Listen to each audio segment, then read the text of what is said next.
محجة بيضاء ليلها كنهارها لا يزيغ عنها إلا هالك. ثم أما بعد فإن أصدق الحديث كتاب الله، وخير الهدي هدي محمد صلى الله عليه وسلم، وشر الأمور محدثاتها، فإن كل محدثة بدعة، وكل بدعة ضلالة، وكل ضلالة في النار. يا أيها الذين آمنوا اتقوا الله حق تقاته ولا تموتن إلا وأنتم مسلمون. يا أيها الناس اتقوا ربكم الذي خلقكم من نفس واحدة وخلق منها زوجها وبث منهما رجالا كثيرا ونساء، واتقوا الله الذي تساءلون به والأرحام إن الله كان عليكم رقيبا. يا أيها الذين آمنوا اتقوا الله وقولوا قولا سديدا يصلح لكم أعمالكم ويغفر لكم ذنوبكم، ومن يطع الله ورسوله فقد فاز فوزا عظيما. أما بعد عباد الله، اتقوا الله تعالى وأطيعوا أوامره، ففي تقوى الله عز وجل الفرج من كل هم والمخرج من كل ضيق، وفيها صلاح أمر الدنيا والآخرة للعباد. واعلموا عباد الله أن القوة هي عزيمة النفس وإقدامها على الحق في أمور الدنيا والآخرة. إنها عزم في الأمر بالمعروف والنهي عن المنكر، وصبر على الأذى في الدعوة إلى الله سبحانه وتعالى، واحتمال المشاق في ذات الله تبارك وتعالى، واستبار على إقام الصلاة وإيتاء الزكاة وسائر المفروضات، ودعب في طلب الخيرات والمحافظة عليها. فعن أبي هريرة رضي الله عنه وأرضاه عن النبي صلى الله عليه وسلم أنه قال: المؤمن القوي خير وأحب إلى الله من المؤمن الضعيف، وفي كل خير احرص على ما ينفعك واستعن بالله ولا تعجز، فإن أصابك شيء فلا تقل لو أني فعلت كذا وكذا، ولكن قل قدر الله وما شاء فعل، فإن لو تفتح عمل الشيطان. عباد الله، ومن القوة مصارحة المخالفين وتنبيه الخاطئين والنقد للعيوب المعلنة، لا خوف من وجيه ولا حياء من قريب ولا خجل من صديق، وهذا النوع من القوة محمود. ولا تكون القوة بصدق خالصة بحق إلا حين تبتعد عن مشاعر النفس. يتورن تبتني الله جل جلاله وقت ko yettire hana do yettede tagoro ndedo tagore e hoddirore makko kanko jalla wa ala, o acci be hoore ndido leydi, o yamiri be, o hadi be, o tagiri be fi hunde mawnude duni rewgol mo kanko jalla wa ala. yettore nde wodanimo ha o welto kanko subhanahu wa ta'ala. ɓe seedito ala handuɗo e dewal sona kanko Allah, ko kanko tun o maramo kafidi. ɓe seedito ɗo annabajo tedduɗo, ko jiyaɗo makko, ko nelaɗo makko, arsalahu rahmatan lil alamin. allahu seniɗon nulirimo yurmede wonande ndeɗo tagore. yo allahu ɓeydan mo kisiye kanko nelaɗo on sallllahu alayhi wa sallam e sahabaɓe makko ɓen e kala ñentinɗoɓe ka finde e ka kungol e ka kuugal ha ka fewɗiɗen ɗo hande ha ñamde allahu tabaraka wa taala aroni leydi makko no yi allah sukoye jokkugol mo. siɗum no feƴƴi musidɓe julɓe huule allah tabaraka wa taala e alhaaliji moɗon ɗin fo waɗe kulol allah ngol yeeso. waɗi noon noyo kulol allah ngol yolɗinanede kala himme, kala faale mo neɗɗanke on faala, yo ɗaɓɓitu kulol allah, o heɓay toon solution ko o himmiri kon. no e nder kulol allah ngol yaltirgal e kala ɓittede ko julɗo ɓitti, so huli allahu subhanahu wa taala allah ittanemo ɓittede nden. foti ko ka ɓandu makko nawnare, ma ko ka ɓeygure makko, ma ko ka leydi ka wuuri ɗon, ko jamamo wondi on, so heɓi ɓittede ka wonki makko o mapike, o jiɓike ko honno o watta, yo heyɗintin kulol makko allah ngol. hulugol Allah jalla wa ala ko ɗum woni solution kala probléme memminiɗo kala masibo kala ɓittede kala ko wiyete kon no sattani bani adama mo jiɓi no feƴƴira yo waɗu kulol Allah ngol yeeso premier solution premier ko ɗaɓɓirta faabo e ballal yo waɗu kulol Allah ngol yeeso wa man yattaqi llaha yaj'al lahu makhraja wa yarzuquhu min haythu la yahtasib kala neɗɗo hulɗo Allah haqiqa no hani hulirde noon Allah tabaraka wa taala waɗanaymo solution Allah waɗanaymo laawol Allah wallaymo laawol no o yaltira e kala ɓittere nde woni nde ɗum no ngare ɓiɓɓe ndiɗo leydi hannde no mari suno no mari maaku kala neɗɗo jooma haqqille hare no woodi ko maapinimo hannde hara naafi ñaamugol o naafi yargol wona fi jawdi kono no woodi ko maapinimo ko wonki makko kala ɓiɗɗo ndiɗo leydi hannde woni ko wonɗo ɗo wonɗo ko yaasi a taway so tawi haqqille no huuɓi hoore makko nen tawa no woodi ko maapinimo hara naafi ɗi piiji ɗi contuɗen jooni noon solution on laawol ngol ko kulol Allah subhanahu wa ta'ala ngol woni laawol ngol ko ɗum yaltinta en e kala probléme kala ɓittende nde wonɗen nden ɗo no wulugol Allah ngol yaltirgal kala ɓittende no ka nder kulol Allah moƴƴingol fiyaake neɗɗanke on duniyan wal akhira ka aduna ɗo e ka lahara aduna on ɗo ko honno wurirta tawa hette haqqe maɗa on ko honno walotoɗa ila waaliɗa kiikiide ɗanoɗa haalere nde yimmiɗa o tawa ɗenƴaki a hula ma paaki yaltaka suuɗuma foti a seppay foti a waɗɗoto ha hewtaka ɗaɓɓata ɗon tawa hiɗa hooli tawa amara ɓittende amara kulol hada fi dunia ko honno yimmiteroyta yawmal qiyama anne ɓeygurema nde moɓuɗa ɗo daroɗa yeeso Allah ñaaweɗa yoɓeɗa joddi golle ma nde ɓeygure lumboyo sirata yahongal janna ɗum ɗo ko mapunde kala neɗɗo julɗo si o juulay si o janggay si o hoore kala ko watta kon ko fi ha ɗum heɓo ɗum ko probléme jol alakhara yankoje noon solution fi daɗoygol toon kolol Allah ngol ko ɗum woni solution neɗɗo mawna hulowo Allah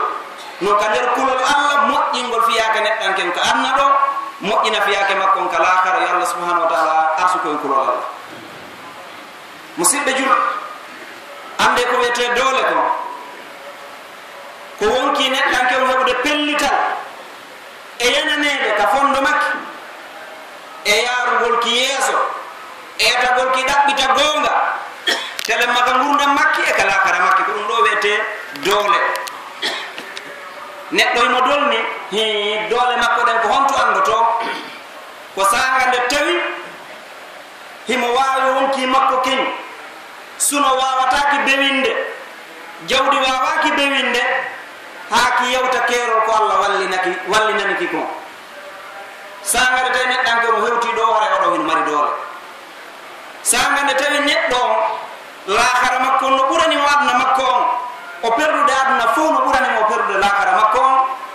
sanga nde neɗɗanke o hewti ɗo haray himo mari ko wiyete kon doole ɗen wona piigol wona jettugol wona warugol wona foolugol goɗɗo na ɗum woni doole ɗen ko ɗi piiji ɗi wiɗen ɗo al insanu bi qalbihi wa amalihi la bi nafsihi huwa neɗɗanke wona ɓanndu ndun wona jalbugol ngol wona jemɗugol ngol wona ɗum ɗo neɗɗanke on ko imanu makko billah taqwahu subhanahu wa taala wa amaluhu lillah ko kulol makko Allah ngol e gollugol mo golle moƴƴe ɗe o addira ɗo ɗen waɗugol mo ɗum ɗo ko ɗum wi'imo kanko si wona ɗum ko o hunde wona wan fus ko loopal haray heɓugol doole ko ɗiɗo piiji haray heɓugol doole ɗen no ka yamirgol ko moƴƴi haɗugol ko boni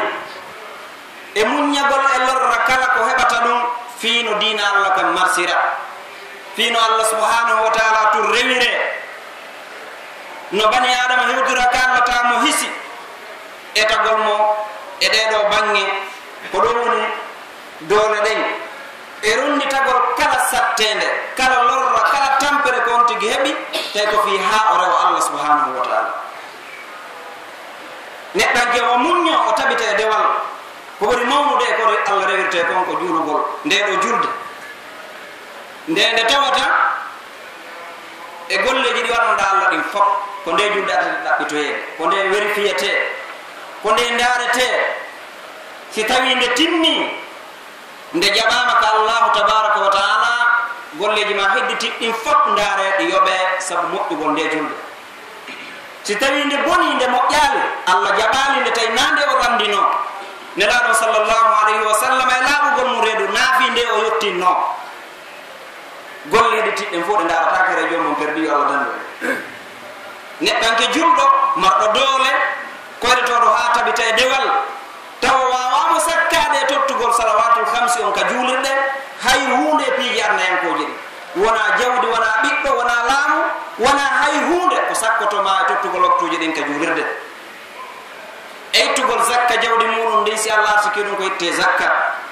jonna hanuɓe jonnude ɓen e fewno ka wiya o jonne ɗon jonnira kadi no wiira o jonne noon tawa fii goɗɗo yo weltanoma ala nder ton fii yo goɗɗo mante ala nder ton yo cooɓe ala nder ton tawa ko fii yo Allah tabaraka wa taala yo mante yo weltanoma ko ɗum waɗirɗa ko ɗum ittirɗa oɗo zakka seede ko Allah ittanɗa a vérifié kala ko innorɗa kon ko tawi ko an jeeyi yaltina zakka muɗum on jonna kadi hanuɓe jonnude ɓen tawa ɗum ɗaɓɓira jokkiraka en ɗam tawa ɗum ko fiyo Allah tabaraka wa taala welto etagol darano dendangal faridaji ɗi Allah farle ɗen e dow neɗɗo on o daranoɗi foddetaɗa makko on haray pellital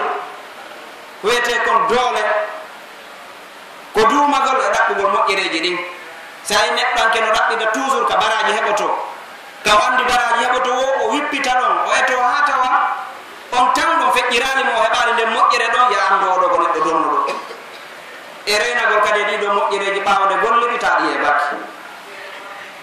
Abdourahman ibnu Safrin ad-Dawsi wiyaɗo Aba Hurayra on o fillanike en ko ƴette nelaɗo sallllahu alayhi wa sallam ka nelaɗo maaki neɗɗo gonɗinɗo marɗo doole e wi noon doole ɗen wona ɓandu ndu wona piggal ngal wona jattugol ngol wona wargol ngol na ɗen doole fanda nelaɗo maki neɗɗo gonɗinɗo marɗo doole ko o ɓura yiɗede ka Allah tabaraka wa taala ko on ɓuri moƴƴude dendangal jiyaɓe ɓen e diini neɗɗo gonɗinɗo Allah kono tawa ko lowɗo kanko ko wi'a o ko ɗum kanko wakkilanaki moƴƴereji ɓe maki noon no e maɓɓe ɓe fof moƴƴere neɗɗo so woni hulowo Allah woni gonɗinɗo Allah haray himo mari moƴƴere ka Allah tabaraka wa taala kono noon moƴƴereji ɗin no serti saabu sertugol wakkilareji yimɓe gonɗinɓe nelaɗo maki sallllahu alayhi wa sallam an neɗɗo julɗo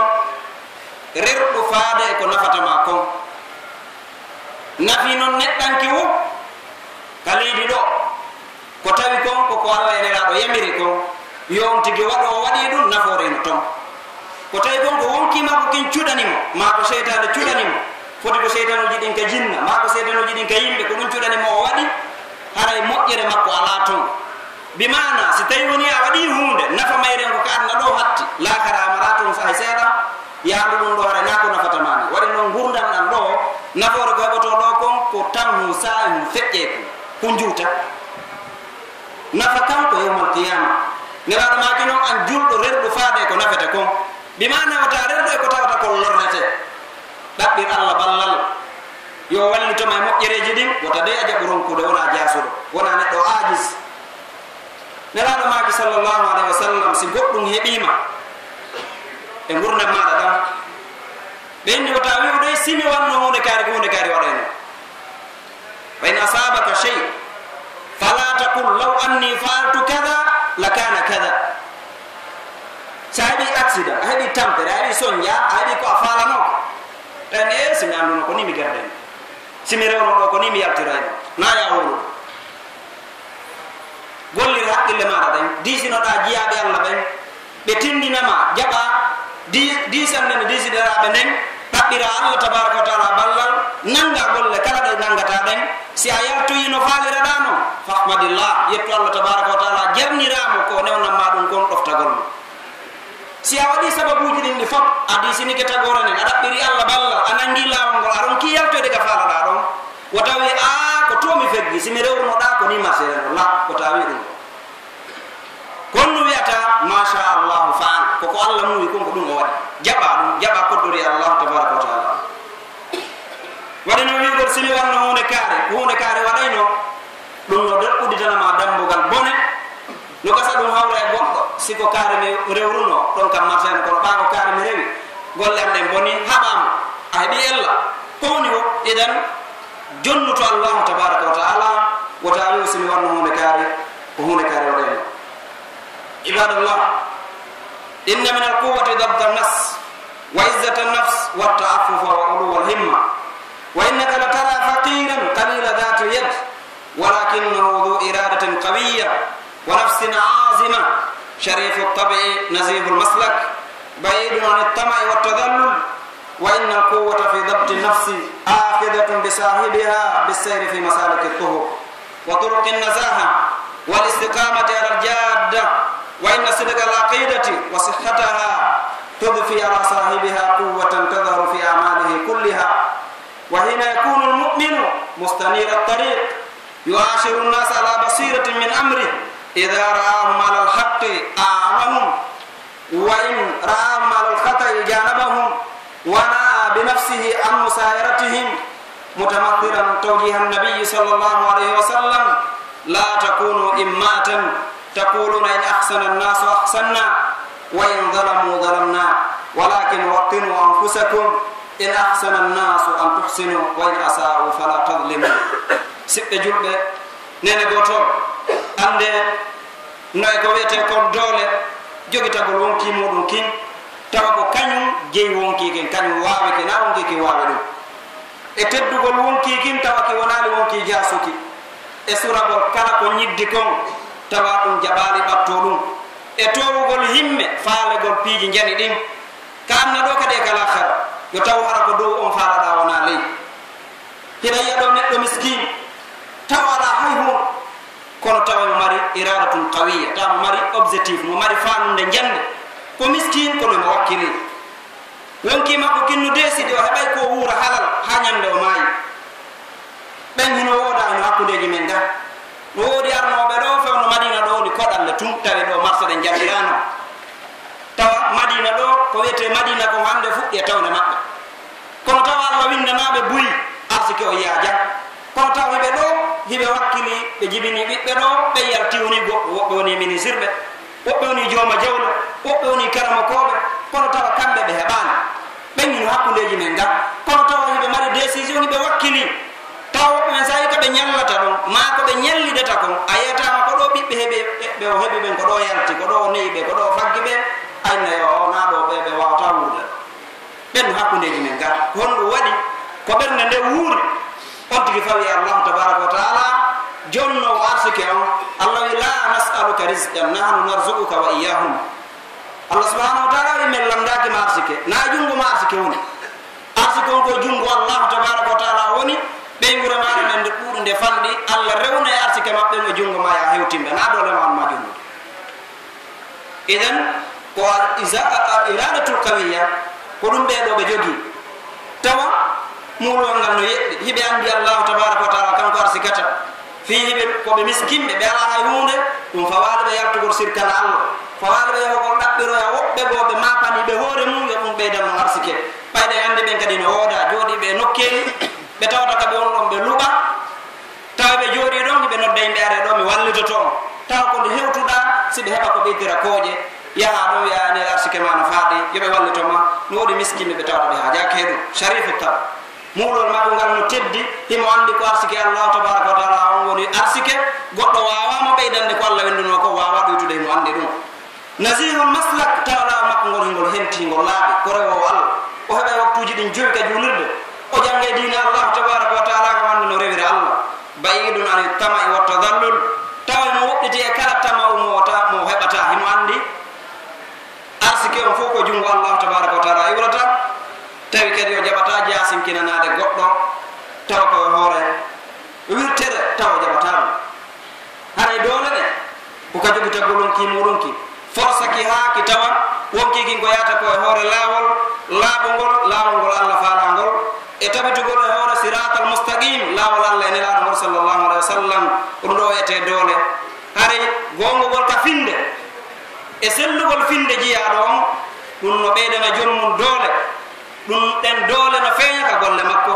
ɗe o gollanta Allah subhanahu wa ta'ala e ka gollodira makko hakkunde makko yimɓe ɓen sanga tawi neɗɗanke lawol makko ngol heno jalbi o wurida yimɓe ɓen e hoore gandal ka fiyake makko o jaɓata moyo ma o jaɓata samakala o jaɓata e piiji ɗi tawde ɗin lorre dina makko kan wonaka konngol wonaka kuuɗe si o yi yimɓe ɓen e hoore gonga o wonda e maɓɓe o wallitoɓe o tabita e hoore gonga on so yiɓe e hoore faljere o woɗɗitoɓe o woɗɗitoɗaɓe allah maɓɓe on o laaɓana ɓe reedu o holla ɓe nde ɗo hunde bonde ni nde hana wadde taw acciraɗe ɓe kadi hoore maɓɓe o faama ko allah wi ko la durrukum man dalla ida htadaytum lorrata on majjere on majjuɗo silon on feewi ko yigol mo e bono acca moɗon laa neɗɗo sa yirmo e faljere noddumo an tun kanko tun wajoɗamo laaɓanamo reedu no gasa o jaɓa no gasa o mettamo ko nodduɗamo yewtuɗamo ko ngono ñande goo andita ko gonga yewtuɗamo hara e tihu jam hoore maɗa ka allahu tabaraka wa taala si o jaɓali ta jaɓo tawdudemo e bone on wontida e makko ta jaɓo ɗum on few jaɓa ko nelaɗo sallllahu alayhi wa sallam wi kon julɗo hana wonde jokkowo tun wiya si yimɓe ɓen moƴƴini kañum kadi moƴƴinayi si yimɓe ɓen tooñi kañum kadi tooñe julɗo nani hani wowde wono jahiliya famir noon on sura akaka zaliman o mazluman wallu musidɗo maɗa o tooñowo o tooñawo kamɓe ɓe faami ɗon faamu bonɗo si a tawimo tooñude koya wallumo o tooña si o tooña kan kadi koya wallumo hara tooñeɗa yenaɗa e makko nani nelaɗo famdorno ɓay nelaɗo maki ɗum ɓe landinene nelaɗo hihi wallugol musidɗo maɗa on simo tooña min andi ɗum no gonno mi wallittamo ko honno wallitta musidɗo ma simo tooñi nelaɗo maki a jogi to jungo makko ngoɗa jaɓaɗe o tooña sayi musidɗo ma no tooña julɗo musidɗo mum imma o jette jawdi makko ndi ma o hibba ƴiƴam makko ɗan ma o bonne teddungal makko ngal koya jogi to jungo musidɗo ma no jogitagol mo jungo on na o kinaya koya ara noddamo kaari koko wattaro na ɗum hani wadde o ko julɗo musidɗo ma ni si a tooñimo yowma qiyama ka julde ma ka korka ma ka hajju ma ko ɗon ittoyde so muñanaki etoɗa ha hara o yeddani allah sa waɗi ɗum haara a walli musidɗo ma ɗon kawri tooñude idan neɗɗo julɗo ko ni hani wowde wona wi si yimɓe ɓen fof bonni an kadi a bonnayi hiɗen jogui konngol wongol jinnude hakkude men wigol sa tawi saare fof no ɗani an kadi ma saare fof yitere koko bumɓe a on bo yitere man an kadi ha feƴƴa ɗum ko konngol ngol tawata ngol kaani noon ko wigol kala tawruɗa yimɓe en kadi wownoɓe wayi noon ɓawa tawde an tum feere annabi ibrahima alayhi salam kana umma wahdahu kanko du wonno mofte tawi kanko du wonno rewowo allah tabaraka wa taala hon reedi ndi si tawno ko noon o wowno no tawre yimɓe makko ɓen noon o tawtiri ɓe noon kankadi o wawi wono maɓɓe est ce que heɓotono rewoɓe allah ibadu mustahil nelaɗo sallllahu alayhi wa sallam ñande o ɗuɗateno makkatal mukarrama kanu fi jahiliyatin jahala tawno ari allah ala rewede hoore leydi ndin ko yimɓe majjuɓe tu wonno kanko tu wonno julɗo o noddi yimɓe makko ɓen qulu la ilaha illallah tuflihu wowle ngol konngol ɗo male ɗon adna e lahara ɓeni a jala la alihata ilahan wahida inna hada la cheyun ujab ma samina bi hada fi abaina al awalin ene a faala wadde ɗi allaji makka ɗo sanamuji amen fof allaji goto ɗum ko hunde hawni nen minen ko ko howɗa ɗum min nandira ɗum babiraɓe mi adinoɓe si nelaɗo sallllahu alih w sallam accanno ɓe ñawa joni ɓa ko mawɓe an mi addata ko yeddidirta en o wonde maɓɓe est ce que dina allah kam heddotono ibadu mustahil wawata wonde idan wota jaɓu wonde imma neɗɗo wondo o yimɓe ɓen si a wonde moƴƴino o moƴƴina sa wonde bonno o bonna julɗo ha nani hande o bal ko hanoɗa wonde ko ida ahsana nnasu an tuhsina ko si yimɓe ɓen moƴƴini an kadi moƴƴina a moƴƴinirta ɓayɓe moƴƴini bal ko sembingol ɓen kadi ya moƴƴi ɓayɗa yamira moƴƴingol wa in asa'u fala tadlim si kamɓe ɓe bonni amata jaɓo wonde bonnowo etona ha moƴƴinowo so tawi ɗum no wawi yaadude e maɓɓe wondo so tawi ɗum wawata wonde wono an tum feere wona rewowo allahu tabaraka wa taala ha mayde nden tawma ɗon aqulu qawli hada wa astaghfirullah li wa lakum astaghfiru innahu huwa ghafurur rahim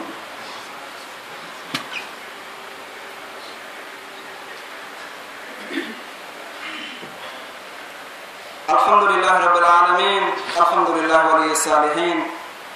ولا عدوان إلا على الظالمين ولا عاقبة للمتقين أشهد أن لا إله إلا الله وحده لا شريك له وأشهد أن محمدا عبده ورسوله عباد الله إن القوة التي تحفظ الإسلام وأهله فلا ينبغي أن تسد هذه القوة عن الإسلام عباد الله هي قوة ترحب أعداء الله فلا يقفون في وجه الدعوة والدعاء، وهي قوة كذلك من أجل الاستنصار للمستضعفين والمغلوب على أمرهم ليظهر أمر الله ويحق الحق ويبطل الباطل ولو كره الكافرون. أما التردد والاستسلام وتغليب الريب والشك فهذا مخالف للقوة وصدق العزيمة. إن حقيقة القوة تكمن في تحقيق الحق وإيتاء كل ذي حق حقه. يتورني ودني الله جد مؤكب بين جاكتو الله سنا يمبه هرتوني بين باتني مؤكين كورني كهلو الله بين do seedo Allah hamdo de wasona kanko Allah kanko to mara ka fediddo do seedo don na bajo teddudo ko jiyaado makko ko nelaara makko yo Allah beydam mo kisiye kanko e sahaba makko me kala nyantindo be adal ngal daro no feƴƴi no sibbe julbe hule Allah tabaaraka wa taala amde no dole den ma de dole tawde de rene islam mo yimbe mum ben de dole do de anaka sakkede de sakke finu islam o yara yeso e jiyaade Allah ben no be rewira Allah dole tawde den ko reñede l'islam e julbe ben ko dole tawde hulbinaya e be Allah ben ay Allah ben hulino julbe wosanga na ben gollitiro be diina Allah ben diina Allah ka yimbe si tewoni ay hunde Allah wada ka mabbe kala ko be yiri kefero kala ko be yiri gaño ko ahlan wa sahlan be jabanay imma ka bornatir ma ka mbadi ma ka nyamdu ma ka ka luwaji ka gollitir go luwaji mabbe ta kala ko be wi ko ahlan wa sahlan na hundan ko darto dala anta mithluhum hida wayno be wayno l'islam ko ka hundu ko do ko inne ne hefera be haaju be alani haaju mabbe ko hombo woni ko wi do gollitira alquran wa sunna e makko kanko o gollitira alquran wa sunna ka be ngure makko o gollitira alquran wa sunna ka dabbere makko jawdi o do biray gollitira alquran wa sunna e kala haali ngurna makko ran hefera ben ko be do hulu ko be be ma podi mum tabe woni o leedi ni no be wayi wo ko be duudi wo ko be fandi wo hefera ben ko be do ma pini dum juldo tawdo ko imma kono ko be yi wo ko dum be do juldo hefera ben be do hulata be do ko de dole da ko dem be hulata hay non be dole do no hani wonde dole timmude be tawata be sakkoto be do ay be dara bo yeso dina Allah tabaaraka taala kan e noddano makko non tando hewteji yaabe Allah ben tawa dole be wona sabo ha yimbe lowo be wallite yimbe foolaabe be walle ha be dolna be heba polgal e hoore dina mabbe kan fiyo fiyake Allah on feñu fiyo dina Allah kan feñu yo Allah tabaaraka wa taala to rewe wota goddum go rewe fiyo gonga on tabitu yo mere de mattu haste dum no metta heferabe Allah be yeddube Allah tabaaraka wa taala be amma wargol ya yiltito e jebbina na ko kala wondo e tawgol sikke natugol ka bernde mum ha tawa hande kadi gaynata hayundo don loro luduniri ko islam noddi ko faande mum l'islam no woduniri don do l'islam ko di ko neddo juldo donnudo edotodo fino gagnoro kana do kade kala akhir tawnaade neddo jaasudo jabo kala ko wi'awo l'islam no data faade dum dole ren ko jonotogol kala joma haqqe mudum ta goddo to nyaaka o toñiraka bay ko leñolo jeya o toñiraka bay ko leedi kaliri o jeya bal o jonite ko hani hendade ko ibadallah fa inna yabtaidu almu'minu alqawi an almudahana wal mujamalati almagmuma fatarahu yuwajihu an-nas biqalbin maftuh wa mabadi wadiha la yakdhibu yahya bil haqq wa la yutajiru bil batil inna almu'mina alqawi ghaniyun an tasattur bi sitar ad-dajjal wal istighlal لأن سيرته مبنية على ركائز ثابتة من الإيمان بالله والفضيلة والكمال عادل في معاملاته منصف لجميع من يتعامل معه لا يأخذه في الله لومة لائم متمسكا بقوله جل وعلا يا أيها الذين آمنوا كونوا قوامين لله شهداء بالقسط ولا يجرمنكم شنآن قوم على ألا تعدلوا اعدلوا هو أقرب للتقوى واتقوا الله إن الله خبير بما تعملون رمسك جل سانغا نيكو جل ماركو دول ماركو هيمي نياني فالا ko towi kon fala aljanna ala ko buri towde piiji ni ala ko buri teddude ha yetti aljanna dum ko hunde mawnude non sona jomirabe himmeji jeni be hebata do aljanna wala aljanna ko galiya aljanna ko sera pirijo sona ko seri piri hebata aljanna neddo wona joma dole jeni jomiraado himme molana fi yo hewto do juldo ana wawde wona wiire tenni men aljanna ma sakaleji men hebo juldo to jabbu bonde do fu yo taw wala ko faaloda ko firdaus non la ma kirino idha sa'altumullaha aljanna fas'aluhu alfirdaus sen toroto Allah aljanna toremo aljannatul firdaus toro la ko wono sengo do si a heba yaani do heba hikkide do sa heba do heba hikkide do kono sewni an ko faala ko leejo escalier wal dernier on leeji mbede tay ko am faala mana men nato aljanna ko hayse kala leeji mbede wo si a yini no wobito yido honto yaata ko jahannama yaata neddo taw huuli tan ka jolti do yo huuli tan sengo do taw si o ronko hebo retom bete o heba ko hikkido juldo ko ni hani wo aray neddo juldo sanga ne woditi mo dahan yaadu gole yimbe ben fi tu yo wiye faamundir dum do ko hunde mi nyaadam oro ta mo fewtita yimbe ben berde udditinde taw ko faamo dina Allah tabaaraka wa taala kan wanno mari tugala laabude ko fela ta fi yo wuru ko wurita ko fi gonga si o maaye gadi ko maayata ko fi gonga ko jabata wadde fenande meti e makko wadi neddo juldo himo woddire ko wete ko fenande himo woddite kala ko tay konko nafiki yagal juldo woddire dum sabu no sira makko gurdam makko ran ko mahi ko hore tugale tabitude dum woni iman billah ko hore bural ko hore timma ko nundo ko ga gollondire makko sa gollondire makko ande ko juldo gollondirta o toñata o jamfata ko laaban do reedu kala neddo mo gollondirta o wullata sabu ko be gollondiri ko nangata mo fi Allah on felowo ko tay ko gonga ko dum o watta ko tay ko fenando jabata battare dum o wadi to hawjogi to kongol Allah tabaaraka wa taala ko wi ko suratul maida woni ko no gondinde Allah woni niibe wonande Allah tabaaraka wa taala hore nundal seedi to tobe gonga wata fa wonde habugol yimbe konnagol yimbe haron kon nundude woni yimbe nundude yimbe wolobe gonga nundu gongo ko dum burata battinde dankel ko Allah ngol Allah wi hule Allah tabaaraka wa taala Allah no humpiti kala ko no gollude ko أقول قولي هذا واستغفر الله لي ولكم استغفروه إنه هو الغفور الرحيم ربنا آتنا في الدنيا حسنة وفي الآخرة حسنة وقنا عذاب النار ربنا هب لنا من أزواجنا وذرياتنا قرة أعين واجعلنا للمتقين إماما اللهم أعز الإسلام والمسلمين وأذل الشرك والمشركين ودمر كيد أعدائك أعداء الدين يا أرحم الراحمين اللهم آمنا في أوطاننا اللهم آمنا في أوطاننا اللهم ارزقنا الأمن والاستقرار في هذا البلد وسائر بلاد المسلمين برحمتك يا حي يا قيوم سبحان ربك رب العزة عما يصفون وسلام على المرسلين والحمد لله رب العالمين.